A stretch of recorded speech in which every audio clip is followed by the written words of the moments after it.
Alright guys, स्वागत है आपका इस वीडियो में। तो यार तुम लोगों की फोर्स करने की वजह से काइंड ऑफ ये वीडियो थोड़ा जल्दी आ रही है कि नहीं? इसका मतलब तुम्हारी ताकतें काम कर रही है। और जिन लोगों को नहीं पता मैं क्या बात कर रहा हूँ तो यार एंड तक वीडियो देख लिया करो यार। चलिए फिर वीडियो शुरू कर लेते हैं। एपिसोड की शुरुआत में हमें यहाँ पे तात्सुमाकी के घर का सीन दिखाया जाता है और फुबुकी भी उसके साथ ही होती है। तात्सुमाकी यहाँ पे फुबुकी से यही कहती है कि हे फुबुकी, मेरी किस्मत कितनी खराब है ना, बचपन में हमारे पेरेंट्स हमें छोड़ के चले गए और हम दोनों का ही बचपन काफी मुसीबतों में से गुजरा। हम आम लोगों की तरह नहीं है, हम काफी अलग है, जिस वजह से हमारे ऊपर एक्सपेरिमेंट्स किए गए। इतने समय तक मेरे को कुछ फील ही नहीं हो रहा था, काफी अजीब लगता था।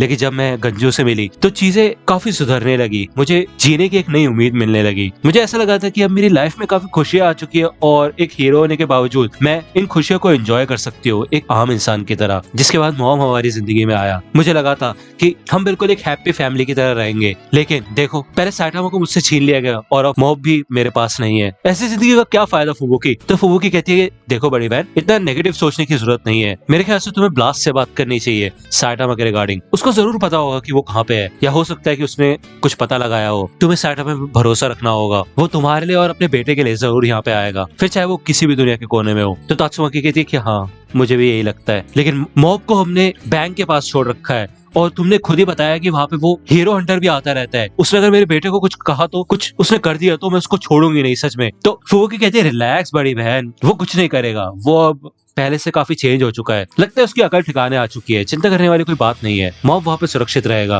तभी यहाँ पे डोरबेल रिंग होती है और फुबुकी कहती है रुको बड़ी बहन मैं देखती हूँ। तो यहाँ पे जब वो डोर ओपन करती है तो सामने जेनोस खड़ा होता है और वो काफी ज्यादा डिप्रेस्ड होता है, उदास खड़ा होता है। और फुबुकी कहती है जेनोस तुम यहाँ क्या कर रहे हो? लेकिन इतने में यहाँ पे जेनोस उसको हक कर लेता है। वो इधर रो रहा होता है और वो कहता है कि फुबुकी, डॉक्टर कुसेनो, मैं वहीं पे था और मैं कुछ भी नहीं कर पाया, क्या करूं मैं? मेरे होने ना होने से क्या फायदा? उन्होंने मेरे को इतने समय तक पाला पोसा बड़ा किया, लेकिन मैं कुछ भी नहीं कर पाया उनके लिए एंड में। तो यहाँ पे फुबुकी कहती है शांत हो जाओ, अंदर आओ, आराम से बैठो। तो जेनोस कहता है कि मुझे सब कुछ पता चल चुका है, इन सब के पीछे डॉक्टर बुफॉय का हाथ है। तो फुबुकी कहती है डॉक्टर बुफॉय यानी कि मेटल नाइट? तो जेनोस कहते हैं कि हाँ, उस बुड्ढे ने पहले मेरी फैमिली को तबाह कर दिया था, मेरे होम टाउन को मिटा दिया और अब उसने डॉक्टर कुसेनो को भी मुझसे छीन लिया है। फुबुकी कहती है कैसी बातें कर रहे हो तुम? तुम्हें पता है ना वो एक एस क्लास हीरो है। तो जेनोस कहते हैं हाँ पता है मेरे को कैसा हीरो है वो, उसने आज तक अपने कई रोबोटिक एक्सपेरिमेंट्स मासूमों के ऊपर किए हैं। और जब मैं डॉक्टर कुसेनो के पास था तो 3 रोबोट्स हमारे ऊपर हमला करने आए थे, उन रोबोट्स के ऊपर साफ साफ MK लिखा हुआ है यानी कि मेटल नाइट, और मैं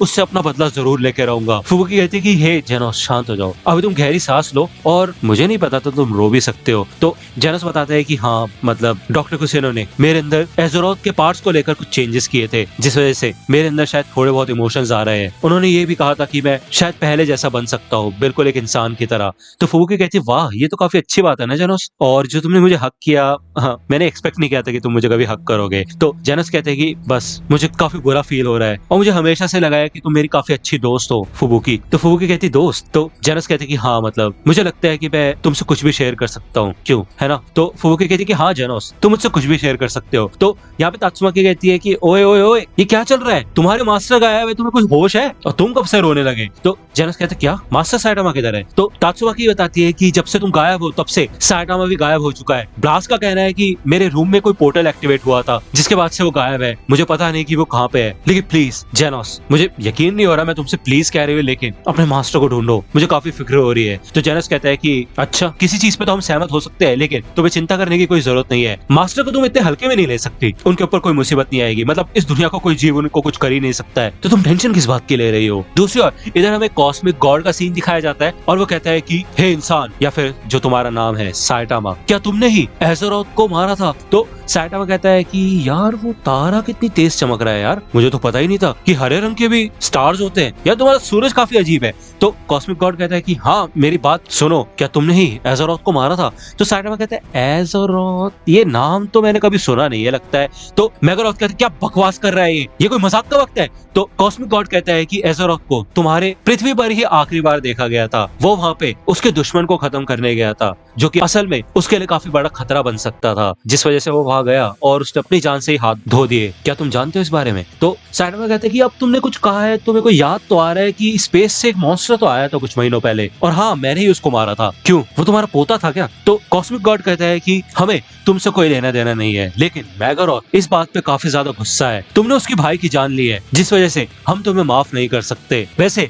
मैं इन छोटे मोटे मामलों में धक्कल नहीं देता हूँ, लेकिन तुम्हारे अंदर कुछ तो ऐसी बात है कि मुझे ही खुद आगे आना पड़ा। सिर्फ मेगारोथ ही ऐसा है जो कि गॉड्स को कंट्रोल कर सकता है। हाँ, उसके कंट्रोल करने की वजह से गॉड की ताकतें काफी हद तक कम हो जाती, लेकिन फिर भी वो इतने ताकतवर होते हैं कि अकेले ही चुटकी भर में एक पूरे पृथ्वी जैसे ग्रह को तबाह करके रख सकते हैं। तो तुम उनको हल्के में नहीं ले सकते, लेकिन तुमने गॉड्स को तो ठिकाने लगा ही दिया अपनी ताकत और साथ ही साथ बुद्धि के साथ। और शायद मैं नहीं आता तो तुम मेगारोथ को भी खत्म कर देते, जो कि मैं नहीं चाहता हूँ। मेगारोथ आज तक हमें बाकी गॉड से बचाए हुए है। एज़रोथ के बाद मेगारोथ ही सबसे ज्यादा ताकतवर है। तो यहाँ पे साइड में इविल साइटामा होता है।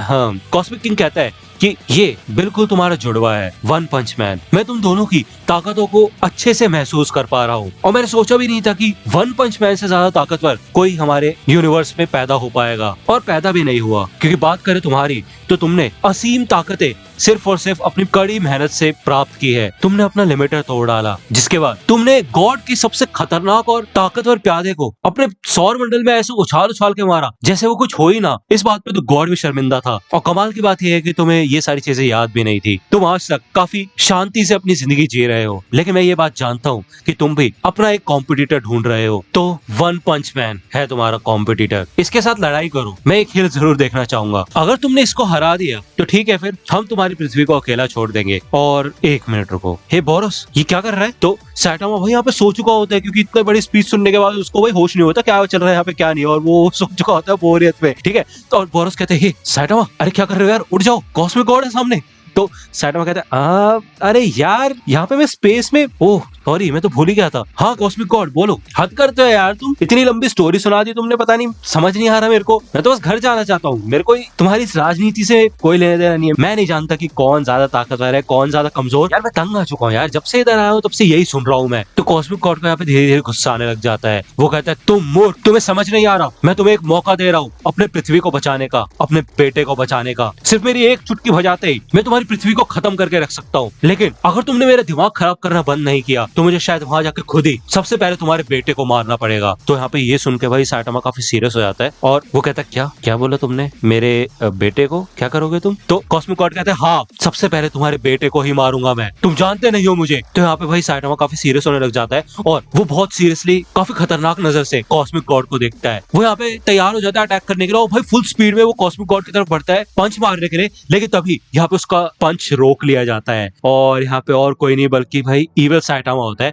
और वो कहते हैं इतनी जल्दी क्या हो रही है तुम्हें, हाँ पहले मुझसे तो निपट लो। यहाँ पे भाई साइटामा काफी सीरियस होता है, वो एक ही पंच में भाई इविल साइटामा को उड़ा देता है। भाई वो पता नहीं कौन सी प्लेनेट पे जाके गिरता है, बहुत दूर चला जाता है इविल साइटामा। और इधर जैसे ही साइटामा यहाँ पे कॉस्मिक गॉड के पास पहुंचने वाला होता है, तभी यहाँ पे वो उसके आर पार चला जाता है। कॉस्मिक गॉड कहता है कि तुम मेरे को छू नहीं सकते, पागल हो गए हो क्या, तुम सिर्फ एक मामूली इंसान हो, मुझे छूना इतना आसान नहीं है। वैसे कमाल की बात है कि तुमने एक ही पंच में वन पंच मैन को काफी दूर उड़ा दिया। मैं गुस्से में इधर उधर चला गया था, अब समझौते का तो कोई चारा ही नहीं बचता। साइटामा कहता है कि अगर तुमने मेरे ग्रह की तरफ आग उठा के भी देखा तो मैं तुम्हें खत्म करके रख दूंगा, समझ आ रहा है? तो यहाँ पे कॉस्मिक गॉड कहता है हाँ। यहाँ पे वो गायब हो जाता है इधर से, और बोरस साइटामा के पास आता है। वो कहता है हे साइटामा ये कर क्या रहे हो तुम, कॉस्मिक गॉड को धमकी दे डाली तुमने, तुम्हें पता है ना कॉस्मिक गॉड का मतलब क्या है, पूरे कॉस्मोस में इसका राज चलता है। मुझे पता है तुम्हें काफी गुस्सा आ रहा है, लेकिन चिंता मत करो, मैं तुम्हारा साथ दूंगा। हमें सबसे पहले मेगारोथ को ठिकाने लगाना होगा, क्योंकि हम बार बार किसी सितारे को पकड़ के ब्लैक होल नहीं बना सकते ना गॉड से निपटने के लिए। अगर हम मेगारोथ को खत्म कर देंगे तो कॉस्मिक गॉड का किंगडम खुद ही गिरने लग जाएगा, जिसके बाद सिर्फ हमें उसका कोर ढूंढना होगा। साइटामा कहते हैं कोर? तो बोरस कहते हैं कि हाँ कॉस्मिक किंग का एक कोर है, लेकिन उस तक पहुंचना नामुमकिन है। लेकिन बाय चांस अगर तुम वहां तक पहुंच जाते हो और उस कोर को खत्म कर देते हो तो कॉस्मिक गॉड को खत्म किया जा सकता है। लेकिन उस कोर को खत्म करना भी इतना आसान नहीं है। 5 शक्तिशाली जीव मिलके ही उस कोर को खत्म कर सकते हैं। हम दोनों के अलावा 3 और लोगों की जरूरत है अभी, और वो भी आम लोग नहीं, ऐसे जीव जिनकी ताकतें अपरंपार हो, जो सच में काफी ज्यादा ताकतवर हो। उसके बाद ही कॉस्मिक गॉड को खत्म किया जा सकता है। साइटामा कहता है कि बोरस मैं तुमसे फिर से नहीं बोलूंगा, मुझे अपने घर जाना है। तो बोरस कहता है कि मुझे माफ करना साइटामा, पेलेक्सिया अभी थोड़ी देर पहले ही तबाह हो चुका है, और साथ ही साथ मेरी सारी की सारी मशीन्स भी। हम लेकिन कोई ना कोई तरीका निकाल लेंगे जिससे तुम वापस पृथ्वी पे जा सको। लेकिन रुको, कॉस्मिक गॉड चला गया, वन पंच मैन को तुमने उड़ा दिया, मेगारोथ किधर है? तो साइटामा कहता है मेगारोथ? कौन मेगारोथ? अच्छा वो बड़ा सा जानवर, जब उस वन पंच मैन ने मेरा अटैक रुकने की कोशिश की थी तो उससे शॉक वेव्स निकली थी, उसी में कहीं उड़ गया वो बीच में, पता नहीं कहाँ पे। तो बोरस कहते चलो ये तो अच्छी बात है, लेकिन क्या बात है यार, तुमने तो वन पंच मैन को ही उड़ा दिया। मतलब सच में मैं इतने समय से यहाँ पे हूँ और मैंने आज तक तुम्हारे जितना ताकतवर जीव कभी नहीं देखा। तो साइटामा कहता है वो कॉस्मिक गॉड बचेगा नहीं। तो दोस्तों आज की वीडियो में सिर्फ इतना ही। मुझे पता है यार 10 मिनट के अराउंड की ही वीडियो है, उससे कम की है, ठीक है। और बस ट्राई करना है, थोड़ा कोप करो। रोज वीडियो लाऊंगा तो यार उसमें थोड़ा जल्दी बनानी पड़ेगी वीडियो, जल्दी वीडियोस बनाने के थोड़ा सा कॉम्प्रोमाइज करना पड़ेगा आपको। क्वालिटी के साथ नहीं, क्वालिटी सेम रहेगी, बिल्कुल क्वालिटी एकदम बेस्ट रहेगी, बट ड्यूरेशन के साथ 10 मिनट से नीचे लेके नहीं जाऊंगा, डोंट वरी। आई नो आप बोलोगे यार ये तो 8 मिनट की है, 9 मिनट की है, ऐसा मत बोलो यार प्लीज। टोटल वीडियो टाइम देखो ना। और मैं आपको बता दूं यार, मेरे मेन चैनल नेक्स्ट पेन पे एक कम्युनिटी गाइडलाइन स्ट्राइक आ चुका है। ओके, मैंने एक वीडियो बनाई थी उसमें अटैक ऑन टाइटन से रिलेटेड। अटैक ऑन टाइटन मेरे गला घोटने पे तुला हुआ है, क्या बोलूं मैं, पता नहीं यार उस चैनल का आगे क्या होगा। एक हफ्ते तक मैं वहाँ पे वीडियो नहीं डाल सकता, तो ये मत पूछना यार टोक्यो रिवेंजर्स क्यों नहीं आया, फला ठिकाना। हो सकता है मैं नेक्स्ट पेन 2.0 पे डाल दूं टोक्यो रिवेंजर्स का नया एपिसोड जो आएगा सैटरडे संडे। तो ठीक है, समझ रहे होगे शायद आप मेरी दिल की फीलिंग्स को। एनीवे, आप सब्सक्राइब करना, लाइक करना, कमेंट करना, शेयर करना दोस्तों के साथ अपने, और ज्यादा से ज्यादा लोगों तक पहुंचाओ। कुछ लोग नहीं देख रहे हैं अल्टीमेटम, कुछ मिस कर रहे हो, क्योंकि मैं बहुत मेहनत के साथ ये वीडियो बना रहा हूँ और बहुत इंटरेस्टिंग बनाने की कोशिश कर रहा हूँ, सारे वो सीन्स लाने की कोशिश कर रहा हूँ जो कि आप हमेशा से चाहते थे। तो मिलता हूं आपसे अगली वीडियो में, तब तक के लिए गुड बाय। तो दोस्तों आज की वीडियो के लिए सिर्फ इतना ही। आई होप कि आपको ये वीडियो पसंद आई होगी। अगर आपको ये वीडियो पसंद आई हो तो प्लीज लाइक कीजिए, अपने दोस्तों के साथ शेयर कीजिए और मेरे चैनल को सब्सक्राइब करना मत भूलेगा। और अगर आप मुझे कांटेक्ट करना चाहते हैं तो आप मुझे इंस्टाग्राम पे कांटेक्ट कर सकते हैं, मेरे पेज की लिंक आपको डिस्क्रिप्शन में मिल जाएगी। मिलता हूं आपसे अगले वीडियो में, तब तक के लिए गुड बाय।